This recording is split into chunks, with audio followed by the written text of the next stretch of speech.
നമുക്കപ്പം ക്ലാസ്സിലേക്ക് കടക്കാം. വിഘ്നേശ്വരനെ കുറിച്ച് രണ്ട് വാക്കിൽ ഒതുങ്ങുന്നതല്ല അദ്ദേഹത്തിൻ്റെ മഹത്വം. എങ്കിൽ കൂടിയും അദ്ദേഹത്തെക്കുറിച്ച് നമുക്ക് കുറച്ച് കാര്യങ്ങൾ നമുക്ക് പഠിക്കാം. വിഘ്നേശ്വരൻ എന്ന് പറഞ്ഞു കഴിഞ്ഞാൽ നമ്മളല്ലെങ്കിൽ ഗണപതി എന്ന് വിളിക്കുന്നത് ഗണങ്ങൾക്ക് അധിപനായിട്ടുള്ളവൻ. മനസ്സിലായോ? ഗണങ്ങൾക്ക് അധിപതി ആരാണോ അദ്ദേഹത്തെയാണ് ഗണപതി എന്ന് വിളിക്കുന്നത്. എത്ര പേർക്ക് അറിയാമായിരുന്നു? അധിപനാണ് ഗണപതി. ഓക്കെ, ഗണേശൻ അഥവാ വിഘ്നേശ്വരൻ. അപ്പോൾ ആധ്യാത്മികമായിരിക്കുന്ന മാർഗത്തിലൂടെ പോവുകയാണെങ്കിലും ലോകത്തിൻ്റെതായ കുറേ വ്യവഹാരങ്ങളുണ്ട് അല്ലേ? ആധ്യാത്മിക മാർഗത്തിലൂടെ പോകുമ്പോഴും നമുക്ക് എന്തുണ്ട്? തടസ്സങ്ങളുണ്ട്. ലോകത്തിൻ്റെതായ കുറേ ബിസിനസ്, ജോലി, കാര്യങ്ങൾ അങ്ങനെയുള്ള രീതിയിൽ നമ്മൾ നോക്കുകയാണെങ്കിലും വിഘ്നങ്ങളുണ്ട് നമുക്ക്. ഏതൊരർത്ഥത്തിൽ പറഞ്ഞാലും ഏതൊരു ജീവാത്മാവിനും വിഘ്നങ്ങൾ എന്താണ്? സ്വാഭാവികമാണ്. അവരുടെ ജീവിതത്തിൽ എന്തായാലും വിഘ്നങ്ങളുണ്ടാവും. ഏത് രീതിയിൽ നമ്മൾ നോക്കിയാലും അവരുടെ ജീവിതത്തിൽ വിഘ്നങ്ങൾ സ്വാഭാവികമാണ്. അപ്പോൾ അങ്ങനെയുള്ള വിഘ്നങ്ങൾ ഇല്ലാതെ ആകണമെങ്കിൽ ആരുടെ അനുഗ്രഹം വേണം? സാക്ഷാൽ ഗണേശ ഭഗവാന്റെ അനുഗ്രഹം വേണം. വിഘ്നേശ്വരന്റെ അനുഗ്രഹം ഉണ്ടെങ്കിൽ നമ്മുടെ ജീവിതത്തിലെ ആധ്യാത്മിക കാര്യങ്ങളിലെയും അതല്ല നമ്മുടെ ജീവിതത്തിലെ നോർമലായിട്ടുള്ള ലൈഫിലെ കാര്യങ്ങളാണെങ്കിലും എന്തായി? വിഘ്നങ്ങളെല്ലാം അകന്നു കിട്ടും. അതുകൊണ്ടാണ് ഗണപതി ഭഗവാനെ വിഘ്നേശ്വരൻ എന്ന് നമ്മൾ വിളിക്കുന്നത്. ശ്രീകല മാതാജിക്കും മാതാജിയുടെ ഹസ്ബൻഡിനും കുടുംബത്തിനും ഒക്കെ ഗുരുവായൂർ മഞ്ജരീസിൻ്റെയും എൻ്റെയും ഹൃദയം നിറഞ്ഞ വിവാഹ വാർഷിക ദിനാശംസകൾ. ഹരേ കൃഷ്ണ. അപ്പോൾ അതുകൊണ്ടാണ് നമ്മൾ ഗണേശ്വരൻ എന്ന് വിളിക്കുന്നത്. മനസ്സിലായില്ലേ? താങ്ക് യു ത്രിവേണിയമ്മ. അപ്പോൾ അങ്ങനെ ഇരിക്കെ പ്രപഞ്ച സൃഷ്ടാവായിരിക്കുന്ന ഗണേശനെ എന്തുകൊണ്ടാണ് പ്രപഞ്ച സൃഷ്ടാവ് എന്ന് വിളിക്കുന്നത്? പ്രപഞ്ചത്തിലുള്ള സമസ്ത ജീവജാലങ്ങളെയും സൃഷ്ടിച്ചിരിക്കുന്നത് ആരാണ്? ഭഗവാനാണ്. ആ ഭഗവാനിൽ തന്നെയാണ് ആര് കുടികൊള്ളുന്നത്? സാക്ഷാൽ വിഘ്നേശ്വരൻ കുടികൊള്ളുന്നത്. അദ്ദേഹവും ഭഗവാനിൽ നിന്ന് വന്നതാണ്. എല്ലാവരും ഭഗവാനിൽ നിന്ന് വന്നതാണ്. അപ്പം അങ്ങനെ നോക്കുമ്പോൾ ആ ഗണേശൻ മഹാഗണപതി എന്നും അറിയപ്പെടുന്നുണ്ട് ഇല്ലേ? ഗണപതിയുണ്ട്, മഹാഗണപതിയുണ്ട്. പൊതുവേ ക്ഷേത്രങ്ങളിലൊക്കെ ആരാധിക്കുന്നത് ആരെയാണ്? മഹാഗണപതിയാണ്. ഗണപതിയല്ല, മഹാഗണപതിയെയാണ് ക്ഷേത്രങ്ങളിലൊക്കെ ആരാധിക്കുന്നത്.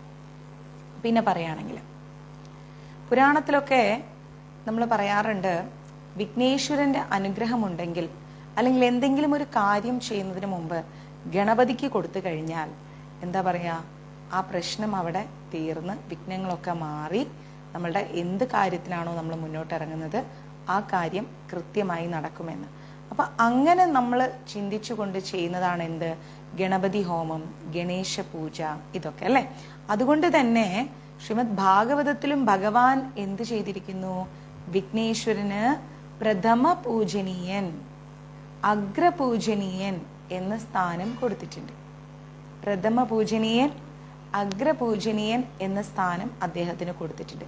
അതുകൊണ്ടാണ് ആദ്യ പൂജിതൻ, മംഗളമൂർത്തി എന്നുള്ള പേരുകളിലെല്ലാം വിഘ്നേശ്വരൻ അറിയപ്പെടാറുണ്ട്. അത് ആർക്കൊക്കെ അറിയാമായിരുന്നു?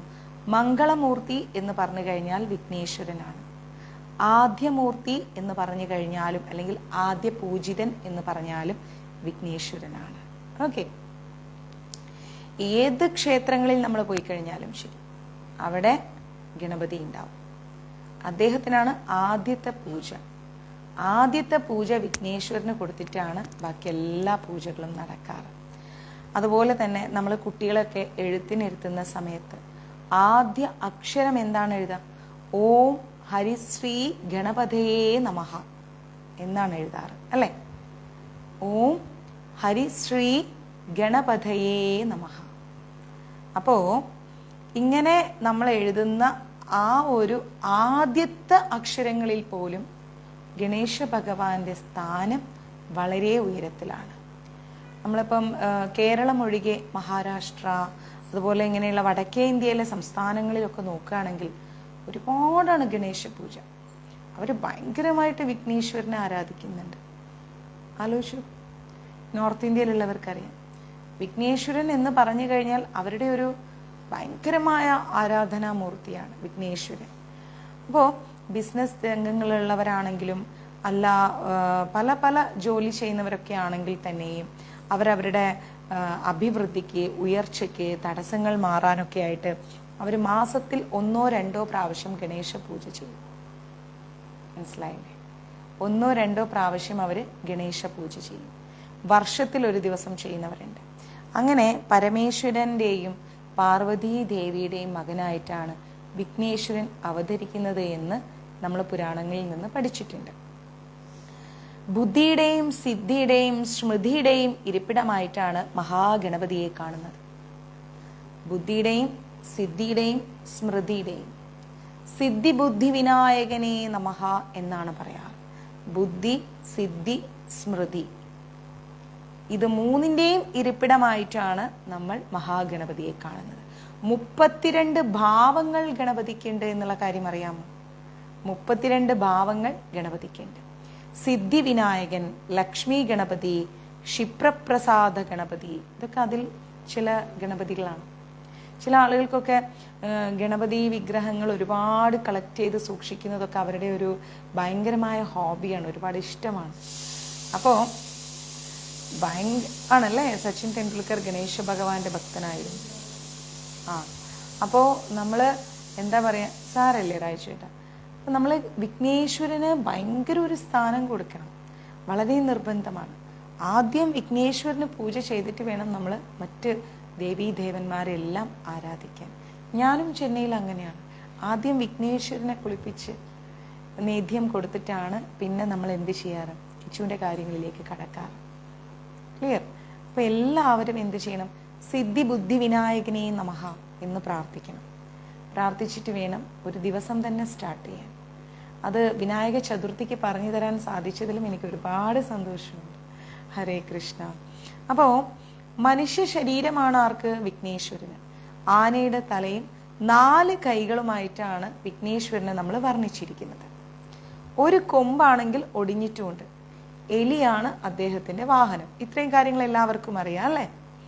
ശൈവരെയും വൈഷ്ണവരെയും ഒരേപോലെ, ശൈവരായാലും ശരി വൈഷ്ണവരായാലും ശരി, അവർ ഒരുപോലെ ഗണപതി ഭഗവാനെ ആരാധിക്കുന്നുണ്ട്.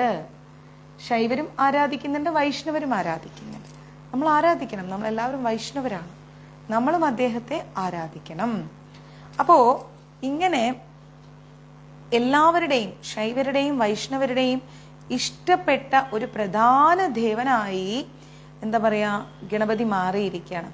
അതുകൊണ്ട് തന്നെ ഗണപതിയെ ആരാധിക്കുന്ന വ്യക്തികൾ ആരായാലും അവരെ ഗാണപത്യന്മാർ എന്നാണ് പറയുന്നത്.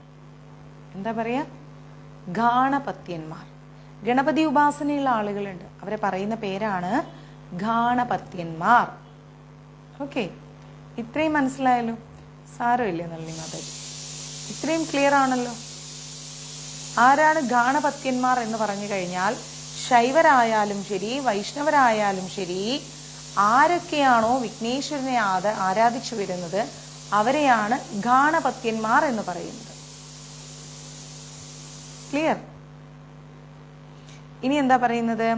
ശൈവ ശാക്തേയ വിശ്വാസങ്ങളിലും, ശൈവം വൈഷ്ണവം ശാക്തേയം, ഇങ്ങനെ 3 വിശ്വാസങ്ങളിലും ഗണപതിക്ക് പ്രധാന സ്ഥാനമുണ്ട്. തെക്കൻ ഏഷ്യയിലാണെങ്കിലും ശരി, ഇന്ത്യയിലും നേപ്പാളിലും ഒക്കെ നമ്മൾ നോക്കിക്കഴിഞ്ഞാൽ പ്രധാനമായിട്ടും ഒരുപാട് ഗണപതി ബിംബങ്ങൾ കാണാൻ പറ്റും. ഗണപതി ആരാധന എന്ന് പറഞ്ഞു കഴിഞ്ഞാൽ ജൈന ബുദ്ധ മതങ്ങളെ കൂടി വളരെയധികം സ്വാധീനിച്ചിട്ടുണ്ട്.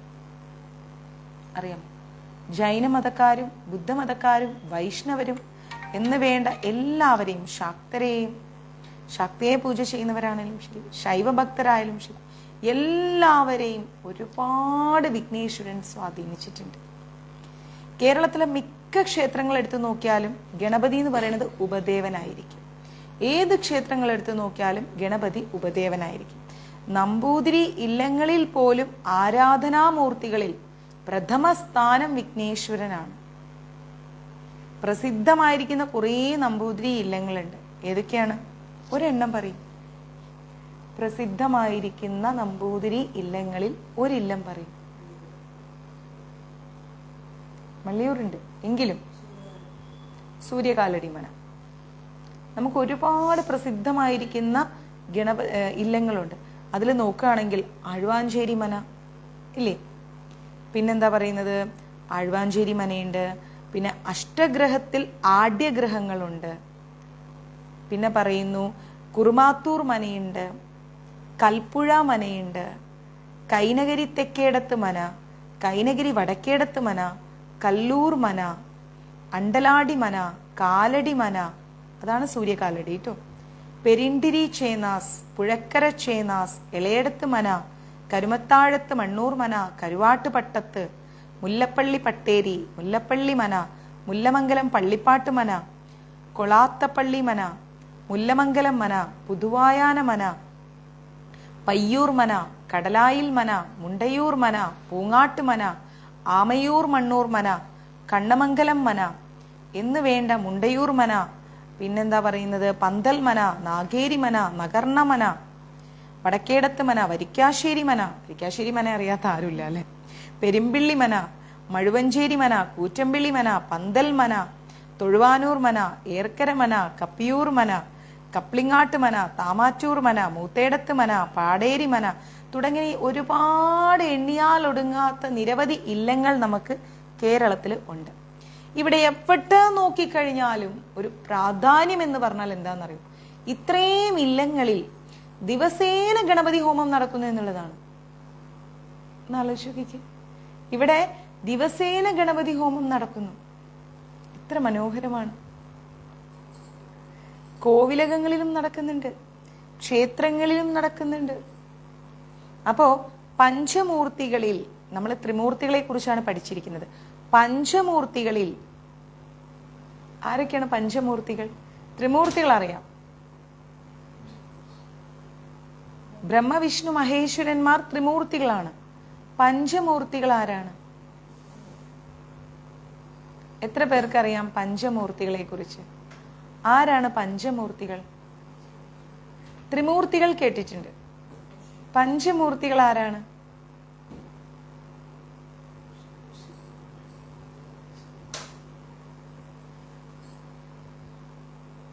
ആലോചിച്ചു.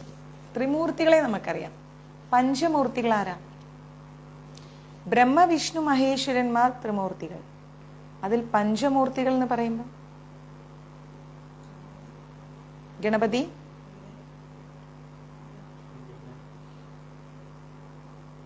ഇനി എല്ലാവരുടെ പേരും ഇങ്ങനെ പറഞ്ഞുകൊണ്ടിരിക്കും. മാതാജി ഞങ്ങൾ കുറെ പേര് പറയാം, അതിൽ നിന്ന് മാതാജി സെലക്ട് ചെയ്തോളൂ. എൻ്റെ അമ്മക്കുട്ടി അറിയില്ല എന്ന് സാരില്ല കേട്ടോ. ഗണപതി, ശിവൻ, ഭഗവതി, വിഷ്ണു, ആദിത്യൻ. ഗണപതി, ശിവൻ, ഭഗവതി, വിഷ്ണു, ആദിത്യൻ. പഞ്ചഭൂതങ്ങളെല്ലാം പഞ്ചമൂർത്തികൾ. ത്രിമൂർത്തികളെ നമ്മൾ പഠിച്ചിട്ടുണ്ട്. ഇപ്പൊ പഞ്ചമൂർത്തികളെ പഠിച്ചില്ല. ആരൊക്കെയാ? ഗണപതി, ശിവൻ, ഭഗവതി, വിഷ്ണു, ആദിത്യൻ. ഇതാണ് പഞ്ചമൂർത്തികൾ. ത്രിമൂർത്തികൾ ആരൊക്കെയാണ് അതറിയോ? ബ്രഹ്മ വിഷ്ണു മഹേശ്വരന്മാർ. അപ്പോ ഈ പഞ്ചമൂർത്തികളിലും പ്രഥമ സ്ഥാനം ആർക്കാണ്? ഗണപതിക്ക്. അങ്ങനെ നോക്കേ നമ്മുടെ ഗണപതിക്ക് 32 ഭാവങ്ങളുണ്ട്. അറിയൂല ആർക്കാ? അഞ്ജു വിനോദ്. 32 ഭാവങ്ങളുണ്ട് ഗണപതിക്ക്. ആ 32 ഭാവങ്ങൾ എന്തൊക്കെയാണ്? ഓരോ പേരിലാണ് ഈ 32 ഭാവങ്ങളും അറിയപ്പെടുന്നത്. ആർക്കെങ്കിലും എഴുതിയെടുക്കണമെങ്കിൽ പെന്നും നോട്ടും എടുത്തോളൂ.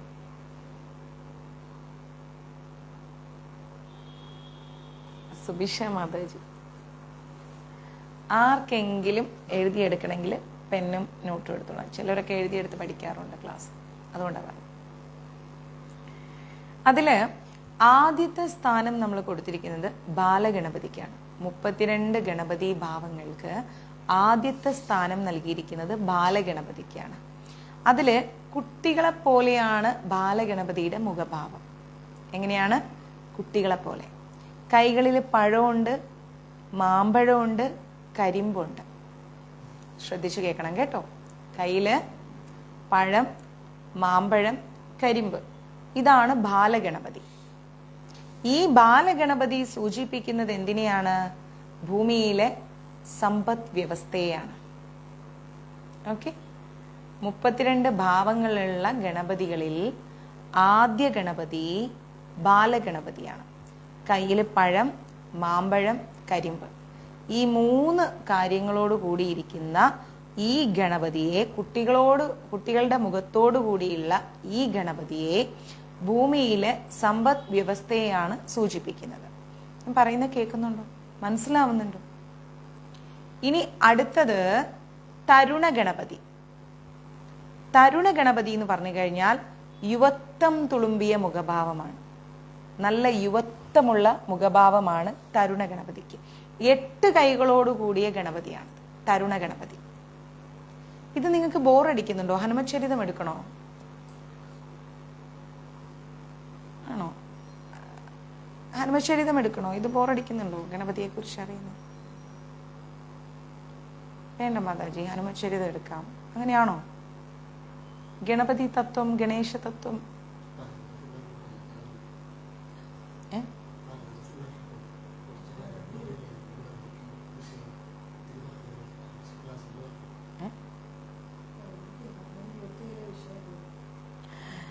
ഇല്ലേ? പറയൂ. ബോറടിക്കുന്നുണ്ടോ ഗണേശ തത്വം പഠിക്കുമ്പോ? ഇല്ല. ഓക്കെ, അപ്പോ ബാലഗണപതി പഠിച്ചു, തരുണ ഗണപതി പഠിച്ചു അല്ലേ? ഇനി നമ്മൾ മൂന്നാമത് പഠിക്കാൻ പോകുന്നത് എന്താണ്? രസമുണ്ടെന്ന്. ഭക്തി ഗണപതി. മൂന്നാമത് പഠിക്കുന്നത് എന്താണ്? ഭക്തി ഗണപതി.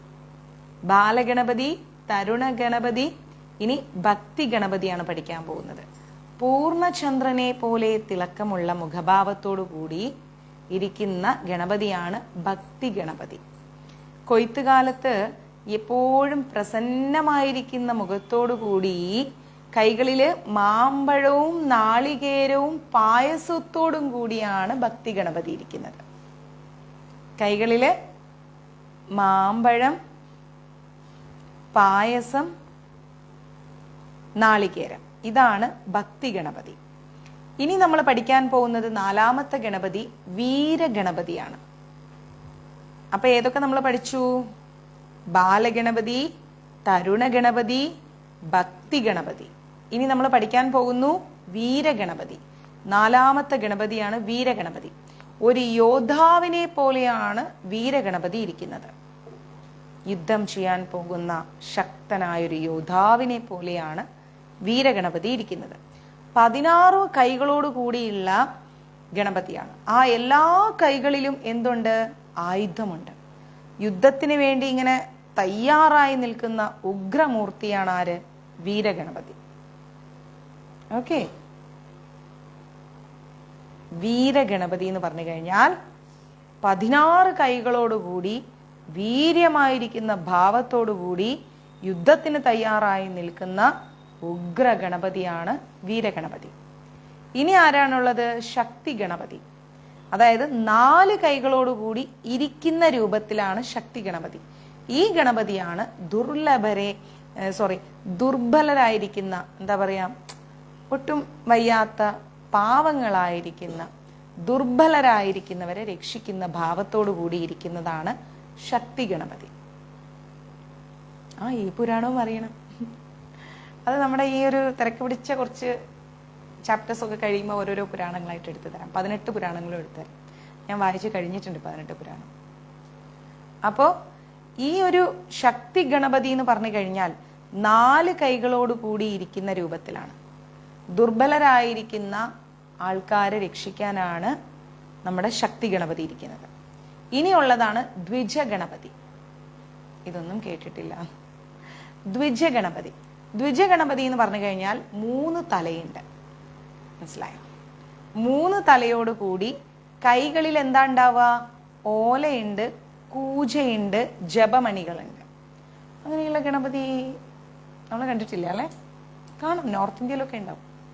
ദ്വിജ ഗണപതിയാണത്. കൈകളിൽ എന്തുണ്ട്? 3 തലയോടുകൂടി കൈകളിൽ ഓലയും കൂജയും ജപമണികളോടും കൂടി ഇരിക്കുന്ന ഗണപതിയാണ് ദ്വിജ ഗണപതി എന്ന് പറയുന്നത്. ഇനിയാണ് നമുക്ക് 7ാമത്തെ ഗണപതി സിദ്ധി ഗണപതി. സിദ്ധി ഗണപതി എന്ന് പറഞ്ഞു കഴിഞ്ഞാൽ എല്ലാം നേടിയെടുത്ത് ആത്മസംതൃപ്തിയോടുകൂടിയിരിക്കുന്ന ഒരാളായിട്ടാണ് ഗണപതിയെ കാണുന്നത്. സിദ്ധി ഗണപതി.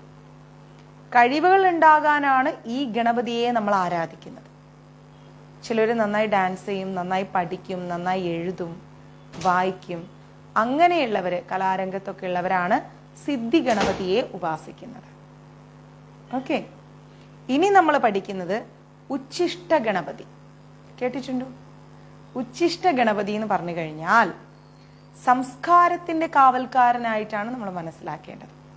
ഈ ഗണപതി 6 കൈകളോടുകൂടി 6 കൈകളിലും എന്തുണ്ട്? മാതളമുണ്ട്. മാതളം അറിയില്ലേ? ഈ ഗണപതിയുടെ 6 കൈകളിലും മാതളമുണ്ട്, നീല താമരയുണ്ട്, ജപമാലയുണ്ട്, നെൽക്കതിരുണ്ട്. ഓക്കെ, ഈ ഗണപതിയാണ് നമ്മൾ ഉച്ഛിഷ്ട ഗണപതി എന്ന് പറയുന്നത്. ഇനി നമ്മൾ പഠിക്കാൻ പോകുന്നു 9ാമത്തെ ഗണപതി, ക്ഷിപ്ര ഗണപതി. നമ്മൾ വിഘ്ന ഗണപതിയെ കുറിച്ചാണ് പഠിക്കാൻ പോകുന്നത്. വിഘ്ന ഗണപതി എന്ന് പറഞ്ഞാൽ എല്ലാ തടസ്സങ്ങളും മാറ്റുന്ന ഗണപതി, വിഘ്ന ഗണപതി. ഇനി നമ്മൾ പഠിക്കുന്നു 10ാമത്തെ ഗണപതിയെ, ക്ഷിപ്ര ഗണപതി. വളരെ വേഗമാണ് ഈ ഗണപതി പ്രവർത്തിക്കുക. എന്തെങ്കിലും ഒരു കാര്യം പറഞ്ഞു കഴിഞ്ഞാൽ വളരെ വേഗതയോടുകൂടിയാണ് ക്ഷിപ്ര ഗണപതി പ്രവർത്തിക്കുന്നത്. തുമ്പിക്കൈയില് ഒരു കുടം നിറയെ അമൂല്യ രത്നങ്ങളുമായിട്ട് ഇരിക്കുന്ന ഉഗ്രമൂർത്തിയാണ് ആര്? ക്ഷിപ്ര ഗണപതി. തുമ്പിക്കൈ നിറയെ ഒരു കുടത്തില് അമൂല്യമായിരിക്കുന്ന രത്നങ്ങളോട് കൂടിയിരിക്കുന്ന ഉഗ്രമൂർത്തിയായിട്ടാണ് നമ്മൾ ആരെ കാണുന്നത്? ക്ഷിപ്ര ഗണപതിയെ കാണുന്നത്. ഇനി ആരാ പഠിക്കാൻ പോകുന്നത്? 11ാമത്തത് ക്ഷിപ്രപ്രസാദ ഗണപതി. ഓക്കെ, ക്ഷിപ്രപ്രസാദ ഗണപതിയെ കുറിച്ചാണ് പഠിക്കുന്നത്. ജീവിതത്തിൽ ആദ്യം കേൾക്കുന്നതാണ് ഈ ഗണപതിയും, സാരല്ല. ഇനിയാണ് നമ്മൾ പഠിക്കുന്നത് ക്ഷിപ്രപ്രസാദ ഗണപതി. പെട്ടെന്ന് പ്രസാദിക്കുന്ന ഗണപതിയാണ് ക്ഷിപ്രപ്രസാദ ഗണപതി എന്ന് പറയുന്നത്. കുശപ്പുല്ലുകൊണ്ടുള്ള സിംഹാസനത്തിലാണ് ഈ ഗണപതി ഇരിക്കുന്നത്. നല്ല കുശപ്പുല്ലോട് കൂടിയിരിക്കുന്ന സിംഹാസനമാണ് ഈ ഗണപതിക്ക് നമ്മൾ വെച്ചിരിക്കുന്നത്. ഇനി നമ്മൾ പഠിക്കാൻ പോകുന്നു 12ാമത്തത് ഹൈരംബ ഗണപതി. എന്താണ്? ഹൈരംബ ഗണപതി. 5 മുഖമുള്ള ഗണപതിയാണിത്. പഞ്ചമുഖത്തോടുകൂടി, വെളുത്ത നിറത്തോടുകൂടി, ബലഹീനരായിട്ടിരിക്കുന്ന ആളുകളുടെ രക്ഷകൻ എന്നാണ് നമ്മൾ ഹൈരംബ ഗണപതിയെ മനസ്സിലാക്കേണ്ടത്. ഒരു വലിയ സിംഹാസനത്തിന്റെ മുകളിൽ ഇരുന്നിട്ടാണ് ആ ഗണപതിയുടെ സവാരി. ആരുടെ? ഹൈരംബ ഗണപതിയുടെ സവാരി. ഇനി നമ്മൾ പഠിക്കുന്നു 13ാമത്തത് ലക്ഷ്മി ഗണപതി. മനസ്സിലായോ? ലക്ഷ്മി ഗണപതി. അയ്യോ, ഞാൻ ഗുരു എന്നല്ല കേട്ടോ, എന്തോ ചെറിയ ചെറിയ കാര്യങ്ങൾ പറയുന്നു. ലക്ഷ്മി ഗണപതി. നല്ല തൂവെള്ള നിറമുള്ള ഈ ഗണപതിക്ക് ലക്ഷ്മി ദേവിയോടുകൂടിയാണ് ഈ ഗണപതി ഇരിക്കുന്നത്. നല്ല തൂവെള്ള നിറത്തില് ലക്ഷ്മി ദേവിയോടുകൂടിയാണ് ലക്ഷ്മി ഗണപതി ഇരിക്കുന്നത്. കൈകളിൽ എന്താ ഉള്ളത്? തത്തയുണ്ട്, മാതളമുണ്ട്. സർവ ഐശ്വര്യവും നൽകുന്ന ഗണപതിയാണ് ലക്ഷ്മി ഗണപതി. ബിസിനസ് സമൂഹങ്ങളുടെ ഇഷ്ട ദൈവം. വെള്ളിയാഴ്ചയാണ് ലക്ഷ്മി ഗണപതിയുടെ പ്രധാന ദിവസം. ബിസിനസ് ചെയ്യുന്നവരെല്ലാവരും ലക്ഷ്മി ഗണപതിയെ ആരാധിക്കും. വെള്ളിയാഴ്ച ദിവസങ്ങളിൽ ലക്ഷ്മി ഗണപതിയെ ആരാധിച്ചാൽ ബിസിനസ് സംരംഭങ്ങളെല്ലാം ഉയർച്ചയിലെത്തും. ഇന്ന് ചെയ്ത് നാളെ എത്തുന്നു ഞാൻ പറയുന്നില്ല കേട്ടോ. സമയമെടുത്ത് അത് ഉയർച്ചയിലെത്തും. അപ്പോൾ എന്ത് ചെയ്യണം? നമ്മൾ ലക്ഷ്മി ഗണപതി ആരാധന ബിസിനസ് ചെയ്യുന്നവർ ചെയ്യണം. ഇനി മഹാഗണപതിയുണ്ട്. മഹാഗണപതിയുണ്ട്. മഹാഗണപതി എന്ന് പറഞ്ഞു കഴിഞ്ഞാൽ ഈ മഹാഗണപതിയിൽ നിന്നാണ് പ്രപഞ്ചമുണ്ടായത് എന്ന് ഗണേശ പുരാണത്തിൽ പറയുന്നുണ്ട്. ഇത് പരമാത്മാവാണ്, അതായത് സാക്ഷാൽ ഭഗവാൻ. നമ്മുടെയൊക്കെ അഖിലകോടി ബ്രഹ്മാണ്ഡ നായകനായിരിക്കുന്ന സാക്ഷാൽ കൃഷ്ണൻ തന്നെയാണ് ഈ മഹാഗണപതി എന്ന് പറയുന്നത്. അപ്പോ ഗണപതിയുടെ പൂർണ്ണ രൂപമാണ് മഹാഗണപതി. ക്ഷേത്രങ്ങളിലെല്ലാം മഹാഗണപതി ആരാധനയാണ് നടക്കുന്നത്. മനസ്സിലായില്ലേ? ക്ഷേത്രങ്ങളിലൊക്കെ എന്താണ്? മഹാഗണപതി ആരാധനയാണ് നടക്കാറുള്ളത്. അപ്പോ തൃക്കണ്ണുള്ള ഗണപതിയാണിത്, മഹാഗണപതി. മനസ്സിലായോ? അത് പറഞ്ഞുതരാം സനിഷ മാതാജി. മഹാഗണപതിക്ക് തൃക്കണ്ണുണ്ട് എന്നാണ് പറയുന്നത്. പിന്നെന്താ പറയുന്നത്? നീലത്താമര, നെൽക്കതിര് ഇതൊക്കെ കയ്യിൽ പിടിച്ചുകൊണ്ട് കാണുന്ന ഈ ഗണപതിയാണ് മഹാഗണപതി. എല്ലാ ക്ഷേത്രങ്ങളിലും ആരാധിക്കുന്നതും മഹാഗണപതിയെയാണ്. ഇനി 15ാമത്തെ ഗണപതിയുടെ പേരാണ് വിജയഗണപതി. എപ്പോഴും വിജയഭാവത്തോടു കൂടിയുള്ള മുഖമാണ് വിജയഗണപതിക്ക്. സർവകാര്യ വിജയത്തിനും വിജയഗണപതിയെയാണ് നമ്മൾ ആരാധിക്കേണ്ടത്. ഇനി എന്താണ് 16ാമത്തത്? നൃത്തഗണപതി. കലകളുടെ നാഥനാണ് നൃത്തഗണപതി. നൃത്തരൂപത്തിലുള്ള ഈ ഗണപതിക്ക് 4 കൈകളുണ്ട്. 4 കൈകളിലും മോതിരങ്ങളുണ്ട്. മനസ്സിലായില്ലേ? 4 കൈകളിലെ വിരലുകളിലും മോതിരമുണ്ട്. ഇതാണ് നൃത്തഗണപതി. ഇനി 17ാമത്തതാണ് ഊർധ്വഗണപതി. ഊർധ്വഗണപതി എന്ന് പറഞ്ഞാൽ 6 കൈകളിലും നെൽക്കതിര്, താമര, കരിമ്പ്. ഇതാണ് ഊർധ്വഗണപതി. ഇനി 18ാമത്തെ ഗണപതി എന്ന് പറഞ്ഞു കഴിഞ്ഞാൽ ഏകാക്ഷര ഗണപതി എന്നാണ് പറയുന്നത്. തൃക്കണ്ണുള്ള ഗണപതിയാണത്. താമരയുടെ ആകൃതിയിൽ ഒരു എലിയുടെ പുറത്താണ് ഈ ഏകാക്ഷര ഗണപതി ഇരിക്കുന്നത്. ഇനി 19ാമത്തേത് എന്താ? വരദ ഗണപതി. ഈ ഗണപതി കയ്യില് തേനുമായിട്ടാണ് ഇരിക്കുന്നത്. വരദ ഗണപതി ഇരിക്കുന്നത് കയ്യിൽ എന്താ ഉള്ളത്? തേനുമായിട്ടാണ് ഇരിക്കുന്നത്. ഓക്കെ. ഇനി 20ാമത്തത് ത്രയാക്ഷര ഗണപതി എന്നാണ് പറയുന്നത്. ത്രയാക്ഷര ഗണപതി എന്ന് പറയാൻ ഈ ഗണപതിയുടെ പൊട്ടിയ കൊമ്പും ഉണ്ട്, തുമ്പിക്കൈയിൽ മോദകമുണ്ട്. ഇതാണ് ത്രയാക്ഷര ഗണപതി എന്ന് പറയുന്നത്. ഇനി 21ാമത്തത് ഹരീന്ദ്ര ഗണപതി. ഒരു പീഠത്തിന്റെ മുകളിൽ ഇരിക്കുന്ന രീതിയിലാണ് ഹരീന്ദ്ര ഗണപതി ഇരിക്കുന്നത്. ഇനി 22ാമത്തത് ഏകദന്ത ഗണപതി എന്ന് പറയാം. ഈ ഗണപതി നീല നിറത്തോടു കൂടിയാണ് ഇരിക്കുക. ലഡുവാണ് പ്രസാദം. ആ ഗണപതിയുടെ പേരെന്താണ്? ഏകദന്ത ഗണപതി. ഇനി 23ാമത്തത് സൃഷ്ടി ഗണപതി. ഈ ഗണപതി എന്ന് പറഞ്ഞാൽ ചുവന്ന നിറത്തോടു കൂടിയുള്ള ഗണപതിയാണ്. എല്ലാം സൃഷ്ടിക്കുന്ന ഗണപതി ഇതാണ്, സൃഷ്ടി ഗണപതി. ഇനി 24ാമത്തത് ഉദ്ദണ്ഡ ഗണപതി എന്നാണ് പറയുന്നത്. ഞാൻ ഒരു ഗണപതിയെ മാത്രമേ കേട്ടിട്ടുള്ളൂ.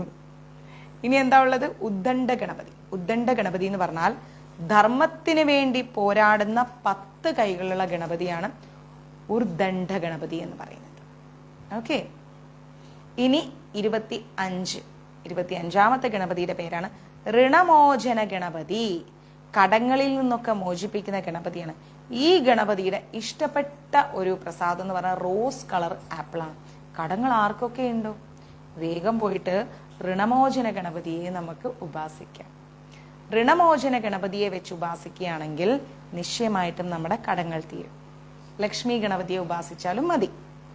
ഇനിയുള്ളതാണ് ദുണ്ടി ഗണപതി. ധനത്തിന്റെ ദുണ്ടി ഗണപതി.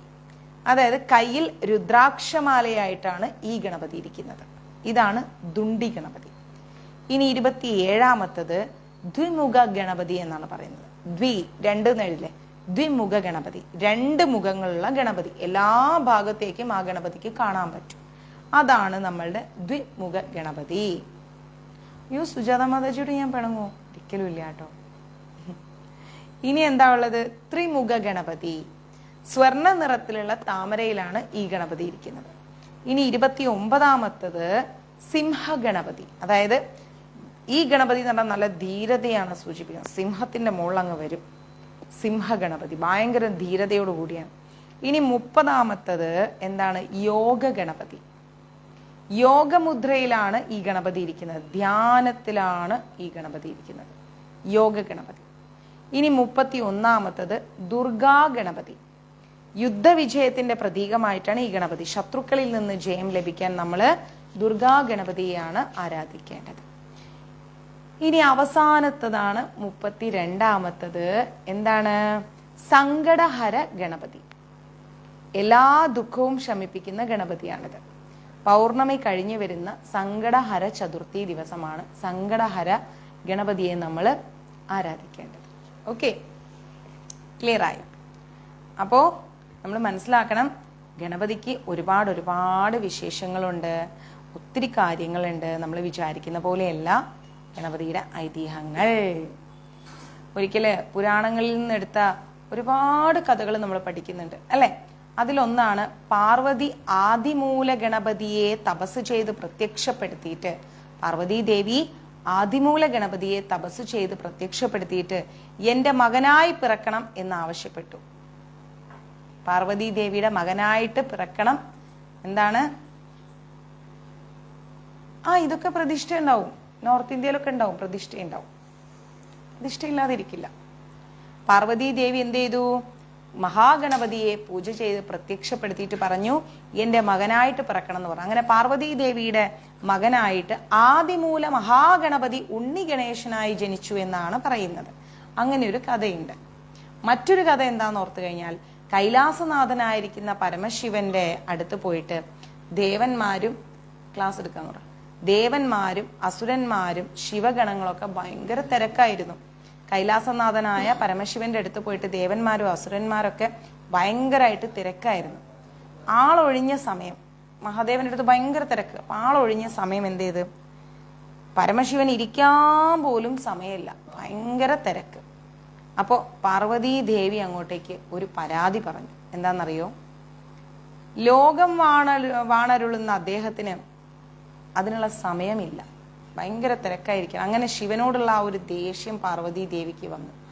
ദേവി ആലോചിക്കുമ്പം എല്ലാത്തിനും സമയമുണ്ട്, എനിക്ക് തരാൻ കുറച്ച് സമയമില്ല, ലോകം മുഴുവൻ നോക്കി നടത്താൻ സമയമുണ്ട്.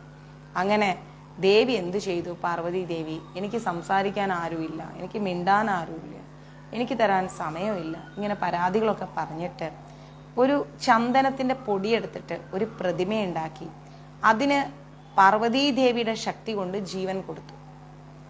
ആ പ്രതിമയിൽ നിന്ന് വന്ന ഭഗവാൻ ശ്രീ പാർവതി ദേവിയെ പോലെ തന്നെ ഇരിക്കും കാണാൻ, ഒരു മാറ്റവും. അങ്ങനെ ഇരിക്കെ ഈ മകൻ അമ്മയുടെ ആജ്ഞ, അമ്മ എന്താണോ പറയുന്നത് അതിൻ്റെ അപ്പുറത്തേക്കൊരു വാക്ക് ഈ മകനില്ല. അങ്ങനെ സമയത്ത് ഒരു ദിവസം ദേവി കുളിക്കാൻ പോയപ്പോൾ ബാലഗണേശനെ അവിടെ കാവല് നിർത്തി. ആ സമയത്താണ് ബ്രഹ്മാദി ദേവന്മാർ എവിടെ വന്നത്? കൈലാസത്തിൽ വന്നത്. ശിവൻ നന്ദിയെയും മറ്റ് ശിവഗണങ്ങളെയൊക്കെ വിട്ട് പാർവതിയെ വിളിക്കാൻ പറഞ്ഞു. പക്ഷെ ഗണേശൻ ആരെയും അനുവദിക്കുന്നില്ല. എൻ്റെ അമ്മ കുളിക്കാൻ പോയിരിക്കണം, ഞാൻ ഇവിടെ തന്നെ നിൽക്കണം എന്നും പറഞ്ഞ് ഗണേശൻ ഭയങ്കര ബഹളം. ഞാൻ വിടില്ല എന്ന് പറഞ്ഞു. ദേവന്മാര് നേരിട്ട് വന്നിട്ട് ആവശ്യപ്പെട്ടു, ഒരു ഫലവും ഇല്ല, വിടില്ല, ഗണേശൻ വിടില്ല. അവസാനം ശിവഭഗവാൻ എന്ത് ചെയ്ത്? ഘോരമായ യുദ്ധം ചെയ്തു ഗണപതിയോട്, തല വെട്ടിക്കളഞ്ഞു. പാർവതി ദേവി കുളിച്ചു വന്ന് നോക്കിയപ്പം ആകപ്പാടെ വിഷമമായി. ഇതെന്താ? അപ്പോഴാണ് പാർവതി ദേവിയുടെ മകനാണിതെന്നും പാർവതി ദേവി ചന്ദനപ്പൊടി കൊണ്ട് ഉണ്ടാക്കിയതാണെന്നൊക്കെ മഹാദേവൻ തിരിച്ചറിയുന്നു. ആ പാർവതി ദേവിയുടെ പുത്രദുഃഖം കണ്ടപ്പം ആകപ്പാടെ ഭഗവാന് ടെൻഷനായി. ദേവിയുടെ ആ ഒരു പുത്രദുഃഖം വർദ്ധിച്ചു വർദ്ധിച്ചു വർദ്ധിച്ച് ജ്വലിച്ച് ഉഗ്രരൂപം പൂണ്ട മഹാകാളിയായി മാറുകയാണ് പാർവതി ദേവി. ഉഗ്രരൂപം പൂണ്ട മഹാകാളിയായി മാറി. ഭഗവതി പറഞ്ഞതനുസരിച്ച്, പാർവതി ദേവി മഹാകാളി പറഞ്ഞതനുസരിച്ച് നവദുർഗാ ദേവിമാർ അങ്ങ് പ്രത്യക്ഷപ്പെട്ടു. ആരാണ്? നവദുർഗാ ദേവിമാർ പ്രത്യക്ഷപ്പെട്ടിട്ട് യുദ്ധത്തിന് അങ്ങോട്ട് നിൽക്കുകയാണ് നവദുർഗാ ദേവിമാർ. ദേവി കോപം ഭയന്നിട്ട് എല്ലാവരും ഓടി രക്ഷപ്പെട്ടു. എല്ലാവരും വന്നിട്ട് പരാശക്തിയെ എന്ത് ചെയ്തു? സ്തുതിച്ച് ക്ഷമാപണം നടത്തി. തുടർന്ന് ബ്രഹ്മാവ് വന്നു, മഹാവിഷ്ണു വന്നു, ഇന്ദ്രാദി ദേവന്മാർ വന്നു. എല്ലാവരും വന്നിട്ട് ഒരു രക്ഷയില്ല, ദേവിയുടെ ദേഷ്യം അടങ്ങുന്നില്ല. മഹാദേവൻ പറഞ്ഞു, വേഗം പോയിട്ട് ആദ്യം കാണുന്ന ജീവിയുടെ തല എടുത്തുകൊണ്ട് വരാൻ പറഞ്ഞു. തെക്കോട്ട് നടക്കുന്നു. ആദ്യം കാണുന്ന ജീവിയുടെ തല വെട്ടി മാറ്റി തലയില്ലാതെ ഗണപതിയിൽ ഉറപ്പിക്കണം. അങ്ങനെയാണ് ആനയുടെ തല എടുത്തുകൊണ്ട് വന്ന് ഗണപതിക്ക് ഉറപ്പിക്കുന്നത്.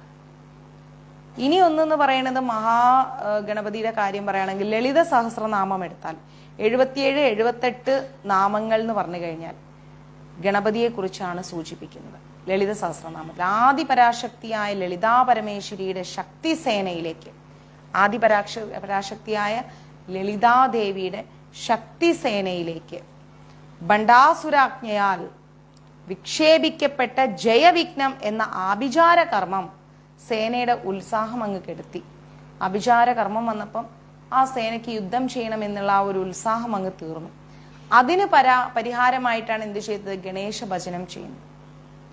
ആ ഒരു എന്താ പറയാ, ബ്ലാക്ക് മാജിക്, മന്ത്രവാദം, അത് മാറിക്കിട്ടാൻ നമ്മൾ ഗണേശ ഭജനം നടത്തിയാൽ മതി. 77 കാമേശ്വര മുഖാലോക കൽപ്പിത ശ്രീ ഗണേശ്വര എന്നാണ് വിളിക്കുന്നത്. എന്താണ്? കാമേശ്വര മുഖാലോക കൽപ്പിത ശ്രീ ഗണേശ്വര. ഭർത്താവായിരിക്കുന്ന കാമേശ്വരന്റെ, അതായത് മഹാദേവന്റെ മുഖത്തേക്ക് ലളിതാ പരമേശ്വരി നോക്കിയപ്പോൾ ആ ഭാവനയിൽ നിന്ന് ഗണപതി രൂപമെടുത്തു എന്നാ പറയുന്നത്. ഗണപതിക്ക് ആനയുടെ തലയെ കിട്ടിയതിനെ കുറിച്ച് വേറെയും കുറെ കഥകളുണ്ട് കേട്ടോ. ഒരിക്കല് പാർവതി എന്ത് ചെയ്തു? പാർവതി ദേവി വന്നിട്ട് ശനിയെ കാണിച്ചു കൊടുത്തപ്പം ശനിയുടെ ആ ഒരു ദുർശക്തി കൊണ്ട് ഗണപതിയുടെ തല അങ്ങ് കരിഞ്ഞുപോയി. ശനിദേവനെ കൊണ്ടുപോയി പാർവതി ദേവി ഗണപതിക്ക് കാണിച്ചു കൊടുത്തു. ശനിയുടെ ആ ഒരു ദുർശക്തി കൊണ്ട് ഗണേശ്വരന്റെ തല അങ്ങ് കരിഞ്ഞുപോയി. ആ സ്ഥാനത്തേക്ക് മറ്റൊരു ആനത്തല വെച്ചു എന്നുള്ളതും ഒരു പുരാണത്തിൽപ്പെട്ട കാര്യമാണ്. പിന്നേന്ന് പറയുമ്പം ശിവനും പാർവതിക്കും കാവൽ നിന്ന ഗണപതി ഭഗവാനെ കാണാൻ വന്ന പരശുരാമനെ തടഞ്ഞു നിർത്തി. എന്താ ചെയ്തത്? ഹരേഷ്ണാമൻ എന്താ ചെയ്തത്? ഗണപതി പരശുരാമൻ മഹാദേവനെ കാണാൻ വന്നപ്പോ പരശുരാമനെ ഗണപതി തടഞ്ഞു നിർത്തി. ഇതിൽ ദേഷ്യം വന്ന പരശുരാമൻ എന്ത് ചെയ്ത്? അദ്ദേഹത്തിന് മഴുവെടുത്ത് ഗണപതിയെ കൊമ്പങ്ങ് മുറിച്ചു കളഞ്ഞു. സൂപ്പർ വിജയ മാതാജി. കൊമ്പങ്ങ് മുറിച്ചു കളഞ്ഞു. ഇങ്ങനെയും ഒരു കഥയുണ്ട്. ഇങ്ങനെയാണ് ഗണപതി ഒറ്റക്കൊമ്പനായതെന്നാണ് പറയുന്നത്. വേദവ്യാസൻ പറഞ്ഞുകൊടുത്ത് ഗണപതിയാണ് മഹാഭാരതം എഴുതിയത് എന്നും നമുക്ക് ഉറപ്പാണ്. വ്യാസമുനി പറഞ്ഞു കൊടുത്തിട്ട് മഹാഗണപതിയാണ് എന്തെഴുതിയത്? മഹാഭാരതം എഴുതിയത്. എഴുതിക്കൊണ്ടിരിക്കുമ്പോൾ എഴുത്താണി ഒടിഞ്ഞു പോയതുകൊണ്ട് ഗണപതി ഭഗവാൻ എന്ത് ചെയ്തു? സ്വന്തം കൊമ്പൊടിച്ച് എഴുതി എന്നും അങ്ങനെയാണ് ഒറ്റക്കൊമ്പനായത് എന്നും ഒരു കഥയുണ്ട്. മനസ്സിലായില്ലേ?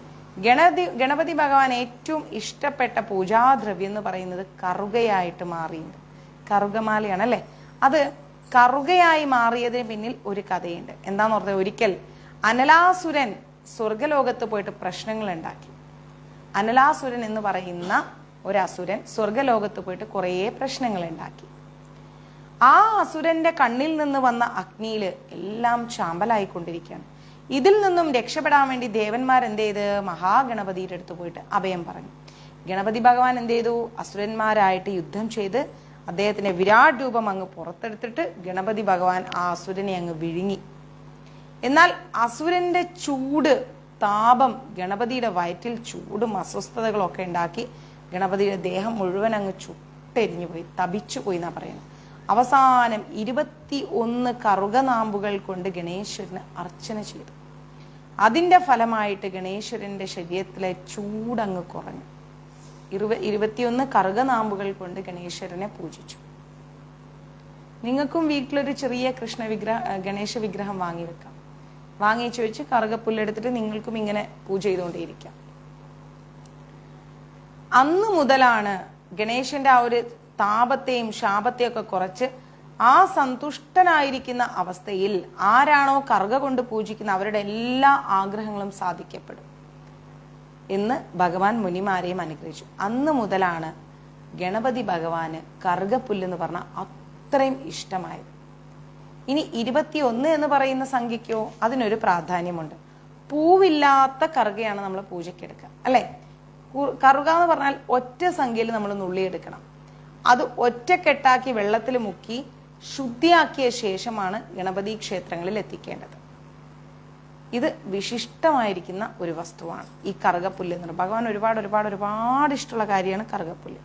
അപ്പോൾ ഇതൊക്കെ ഒന്ന് നമ്മൾ പഠിക്കണം, പഠിക്കാതെ വിടരുത്. ഇതൊക്കെ നമ്മൾ അറിഞ്ഞിരിക്കണം. ഇനിയും ഗണപതിയെക്കുറിച്ച് പറയുകയാണെങ്കിൽ ഒരുപാട് പറയാനുണ്ട്. പക്ഷെ ഒരു കുട്ടി ക്ലാസ് ആയിക്കോട്ടെ എന്ന് വിചാരിച്ചിട്ടുണ്ട്. ഓക്കെ, നിങ്ങൾക്ക് ബോറടിക്കാൻ പാടില്ല. ഈ അമ്പിളി മാതാജി ആണെങ്കിൽ എന്തെങ്കിലും കിട്ടിക്കഴിഞ്ഞാൽ പിന്നെ ഒരു രക്ഷയില്ല എന്നാർക്കും ചിന്തിക്കുക. അതുകൊണ്ടാണ് ഒരു കുട്ടി ക്ലാസ് എടുത്തിട്ട് പോകുന്നത്. നാളെ രാവിലത്തെ ക്ലാസ് ചിലപ്പം വളരെ നേരത്തെ ആയിരിക്കും. നാളെ എനിക്കൊന്ന് പുറത്തു പോകണം. സാധിച്ചാൽ എടുത്തിട്ടേക്കാം. നിങ്ങൾ കണ്ടാൽ മതി. പിന്നെ ഓക്കെ, എങ്ങനെയെങ്കിലുമൊക്കെ പേജിൽ നിന്ന് എടുത്ത് കണ്ടാൽ മതി. കുറച്ച് നേരത്തെ എടുത്തിട്ടേക്കാം. ഓക്കെ, ഹരേ കൃഷ്ണ. അപ്പൊ വിഘ്നേശ്വരനെ കുറിച്ച് കുറേ കാര്യങ്ങൾ പഠിക്കാൻ പറ്റിയോ നിങ്ങൾക്ക്? തൃപ്തിയാണോ ഇത്രയും കാര്യങ്ങൾ അറിഞ്ഞതിൽ? 32 ഭാവങ്ങളും കാര്യങ്ങളും ഒക്കെ അറിഞ്ഞതിൽ ആണോ അല്ലേ?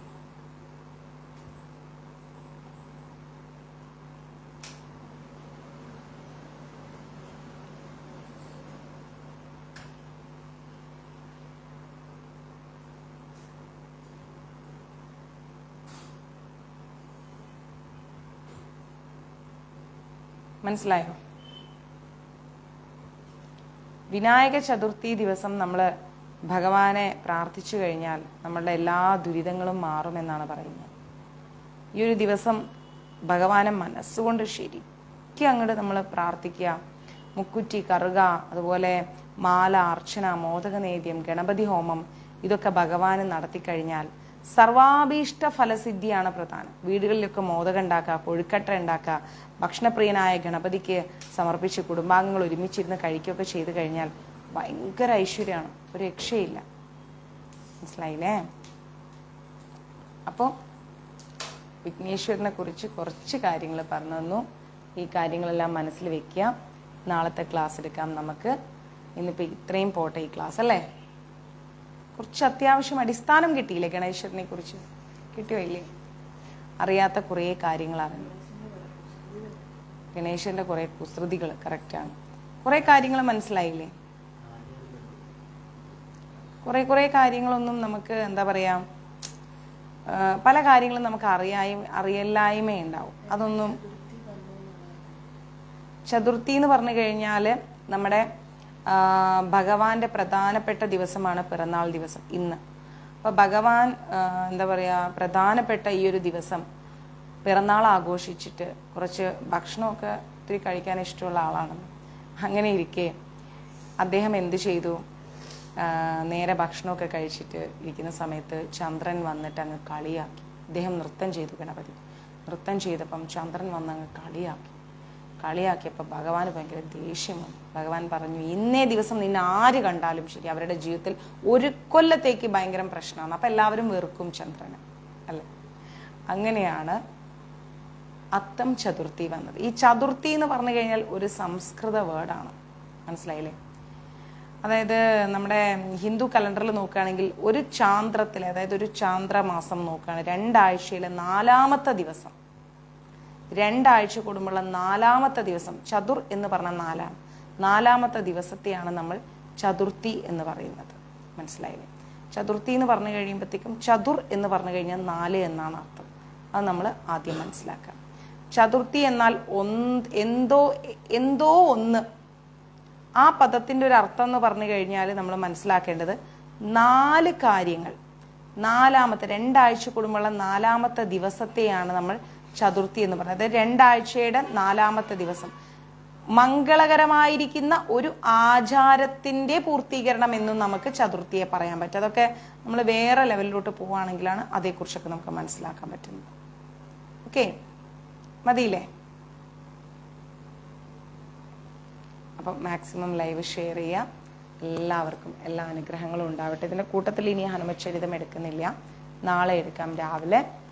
ഗണേശനെ കുറിച്ച് ഒരുപാട് പറയാനുണ്ട്, ഇത്രയൊന്നുമല്ല. അത് ഗണേശ പുരാണം എടുക്കുമ്പോൾ ഞാൻ പറഞ്ഞുതരാം. ഓക്കെ, ഹരേ കൃഷ്ണ. സർവം കൃഷ്ണാർപ്പണമസ്തു. പ്രഭുപാദ് കി ജയ്, ഗുരു മഹാരാജ് കി ജയ്, രാധാപവനപദേശൻ കി ജയ്. 32 ഗണപതി ഭാവങ്ങൾ ഈ വിനായക ചതുർത്ഥി ദിവസം നമുക്ക് ഗുരുവായൂർ മഞ്ജരീസിലൂടെ പറയാൻ സാധിച്ചത് തന്നെ വലിയ അനുഗ്രഹം. കേൾക്കാൻ നമുക്ക് എല്ലാവർക്കും സാധിച്ചു അല്ലേ? 32 ഗണേശ ഭാവങ്ങൾ, ഗണേശ തത്വം, ഇത്രയൊക്കെ മതി നമുക്ക്. മെല്ലെ മെല്ലെ മുന്നോട്ട് പോകാം. ഓക്കെ, ഹരേ കൃഷ്ണ.